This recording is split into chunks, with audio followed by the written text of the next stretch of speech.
Assalamualaikum dan salam sejahtera. Bertemu kembali dalam Semasa Empat. Pengaruh besar Perdana Menteri dalam arena politik antarabangsa mampu menarik lebih banyak pelabur asing ke Malaysia. Pelantikan Datuk Seri Anwar Ibrahim sebagai Menteri Keuangan pasti memberi impak positif kepada ekonomi negara. Penganalisis ekonomi Profesor Madya Dr. Nur Adli Rizwan Shah Muhammad Adli berkata buktinya pasaran bursa Malaysia kini melepasi para 1,500 mata berikutan sentimen pelantikan Datuk Seri Anwar. Ia menjadi petunjuk baik kepada pertumbuhan ekonomi. Pengalaman Datuk Seri Anwar sebagai Menteri Keuangan pada era 90-an juga dilihat mampu membantu untuk memulihkan ekonomi negara. Perdana Menteri pernah memegang portfolio Menteri Keuangan pada tahun 1991 sehingga 1998. Portfolio yang dipisahkan dari Menteri di Jabatan Perdana Menteri dan kini menjadi Kementerian Agama, bukti jelas Perdana Menteri sangat serius dalam memperkukuhkan pentadbiran Islam Persekutuan.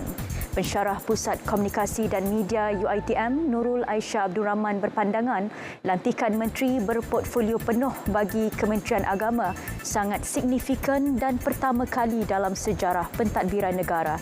Tambahnya, pengalaman luas Menteri Agama Datuk Dr. Muhammad Naim Mokhtar dalam Undang-Undang Syariah Negara khususnya sangat menepati dalam Kabinet Pimpinan Datuk Seri Anwar Ibrahim.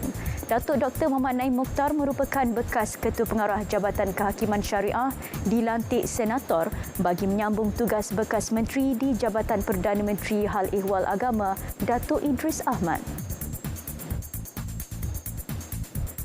Johor berharap Kerajaan Persekutuan mempertimbangkan semula pembinaan Hospital Sultanah Aminah II HSA-2 menerusi bajet 2023 selepas ia tidak tersenarai ketika dibentang 7 Oktober lalu.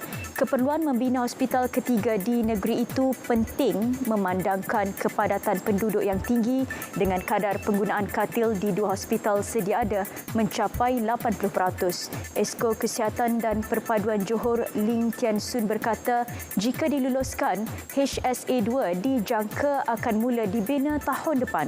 Cadangan lokasi adalah di tanah yang tidak menjejaskan kawasan rumah kediaman sekitar. Beliau berharap perkara berkenaan mendapat perhatian Menteri Kesihatan yang baru dilantik. Tian Sun berkata demikian pada persidangan Dewan Negeri Johor di Iskandar Puteri. HSA-2 bakal mengatasi isu kesesakan di Hospital Sultan Aminah HSA dan Hospital Sultan Ismail HSI.